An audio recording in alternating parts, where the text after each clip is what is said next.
Hai, nama saya Nuratasha binti Khairul Afandi dari kelas 5C. Baiklah, hari ini kita akan belajar konsep asasan iaitu dua jenis alam kehidupan. Baiklah, apa itu alam kehidupan? Alam kehidupan ialah benda hidup yang memerlukan pernafasan, makanan dan minuman. Benda bukan hidup adalah benda yang diperbuat daripada buatan manusia. Ini adalah contoh benda hidup yang terbahagi kepada tiga iaitu manusia, tumbuhan dan haiwan. Benda bukan hidup ialah seperti buku, basikal, jam, baju atau gunting. Seterusnya, kita akan pergi kepada ciri-cirinya pula. Ciri-ciri benda hidup ialah seperti memerlukan pernafasan, memerlukan udara, membiak, bergerak dan sebagainya. Ciri-ciri benda bukan hidupnya pula ialah seperti tidak membiak, tidak membesar dan ia tidak akan mati. Ini adalah benda hidup melalui manusia. Manusia boleh berjalan, boleh berlari, boleh merangkak dan boleh membesar. Seterusnya, mari kita lihat haiwan pula. Terdapat pelbagai jenis haiwan di muka bumi ini. Setiap satunya mempunyai ciri-ciri yang berbeza, sama ada dari segi saiz, warna, habitat, tabiat makanan dan lain-lain. Seterusnya, ciri-ciri haiwan. Burung nuri mempunyai pelepah yang berwarna-warni. Gajah pula mempunyai belalai yang panjang. Kura-kura mempunyai cengkerang yang keras. Tabiat pemakanan haiwan ada tiga: makan tumbuh-tumbuhan, makan haiwan lain dan makan tumbuh-tumbuhan dan haiwan lain. Makan tumbuh-tumbuhan dikenali sebagai herbivore, makan haiwan lain dikenali sebagai carnivore, makan tumbuh-tumbuhan dan haiwan lain dikenali sebagai omnivore. Contoh herbivore adalah kuda, kambing, kuda belang dan arnab. Contoh karnivor adalah anjing, helang, serigala dan singa. Manakala contoh omnivor adalah ayam, burung, beruang dan monyet. Haiwan membiak melalui dua cara iaitu melahirkan anak, bertelur. Contoh haiwan yang melahirkan anak adalah kambing, arnab dan gajah. Manakala contoh haiwan yang bertelur adalah itik, penyu.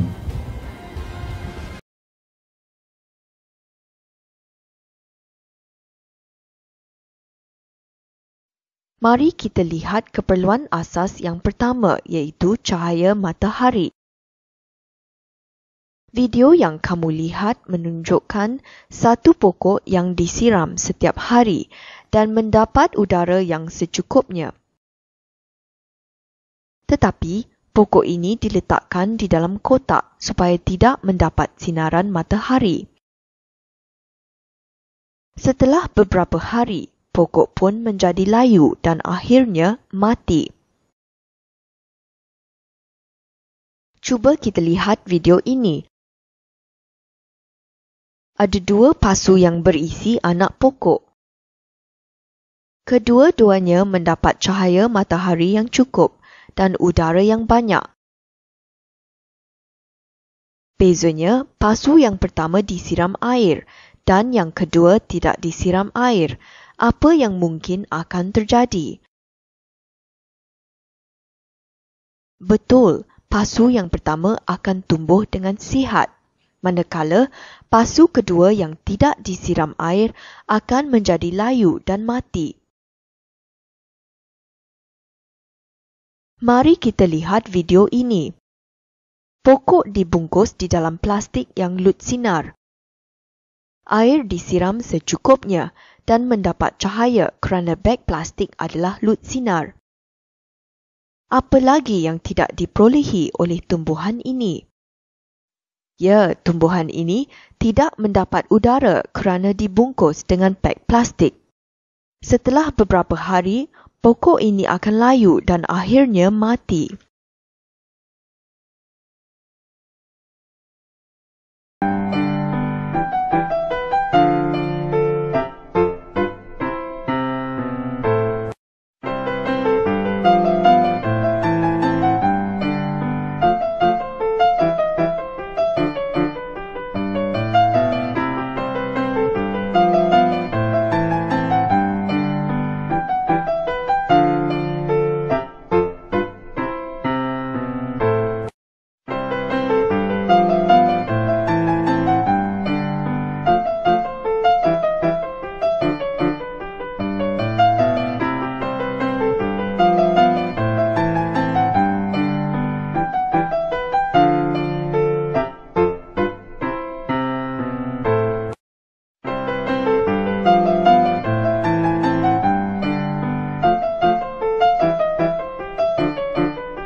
Seterusnya, mari kita lihat tumbuhan kecil yang berbunga.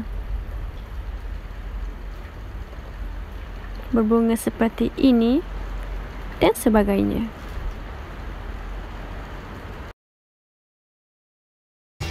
Sama seperti haiwan, tumbuhan juga mempunyai bahagian yang tersendiri.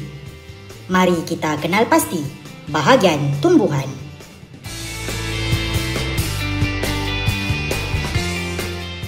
Terdapat 4 bahagian tumbuhan, iaitu daun, bunga, batang, dan akar.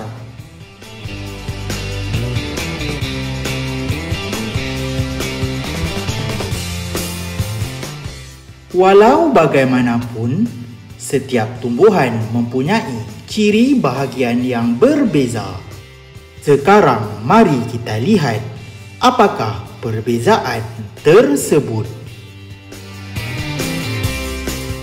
Pertama sekali, untuk bunga, terdapat tumbuhan yang berbunga.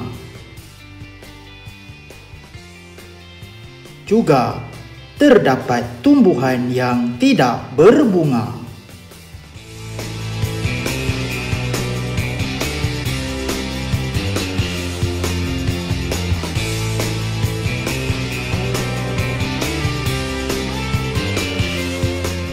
Kedua, mari kita lihat bahagian batang. Terdapat tumbuhan yang mempunyai batang berkayu. Dan juga terdapat tumbuhan yang mempunyai batang tidak berkayu.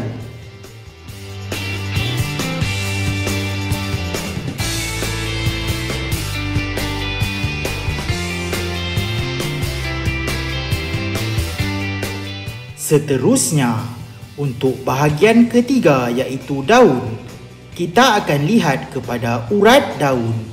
Terdapat urat daun selari.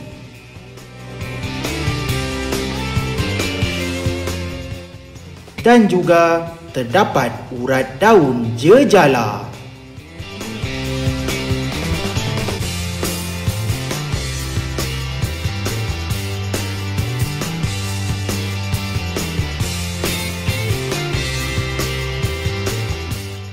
Dan untuk bahagian terakhir iaitu akar, terdapat akar serabut.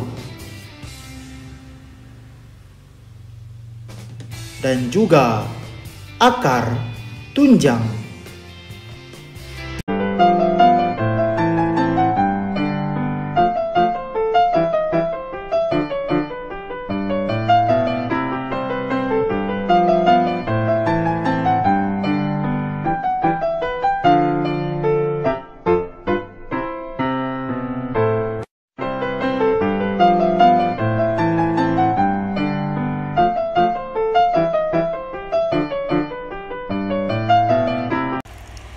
Begitulah cara tumbuhan membiak dan membesar. Mari kita pergi kepada bukan benda hidup. Bukan benda hidup ialah tidak bernafas, tidak bergerak dan tidak makan. Contoh bukan benda hidup ialah seperti rumah, kerusi dan meja, pensel dan kasut. Ini juga adalah contoh-contoh benda bukan hidup seperti matahari, komputer riba, kapal terbang, jam, tong sampah, telefon pintar dan kek. Seterusnya, benda hidup dan benda bukan hidup adalah terdapat benda bukan hidup yang mempunyai ciri benda hidup. 1. Objek yang bergerak seperti kipas dan kenderaan. 2.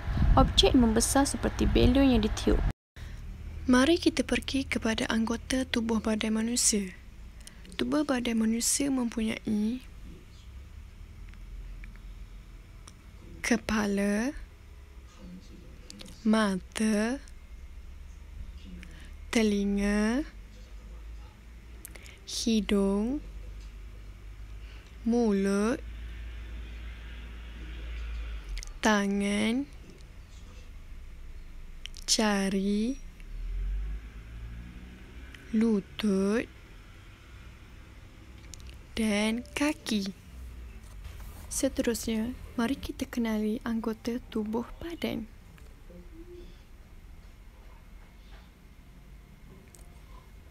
Ini adalah badan manusia terdiri daripada 3 bahagian. Ini adalah kepala. Ini adalah badan. Seterusnya, ini adalah kaki.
Kita memerlukan deria kita untuk membantu mengelas atau mengenal pasti benda. Apabila salah satu daripada deria kita tidak berfungsi, kita gunakan deria lain untuk mengelas atau mengenal pasti benda di sekeliling kita.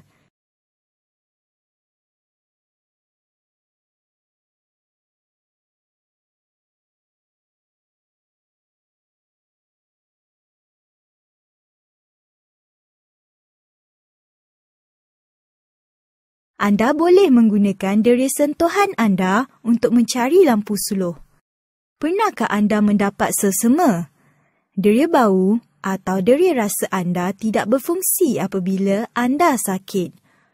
Walaupun anda tidak berasa sihat, anda masih boleh menggunakan sentuhan, penglihatan dan pendengaran untuk mengenal pasti sesuatu. Kadangkala, seseorang mungkin tidak dapat melihat dan mendengar. Budak lelaki ini memakai cermin mata. Dia mempunyai kesukaran membaca tulisan di papan tulis dan di dalam bukunya. Budak ini menggunakan alat bantu pendengaran kerana dia mempunyai masalah pendengaran. Orang buta ini boleh berjalan di jalan raya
Baiklah, itu sahaja. Kita sudah sampai ke penghujung video ini. Terima kasih semua.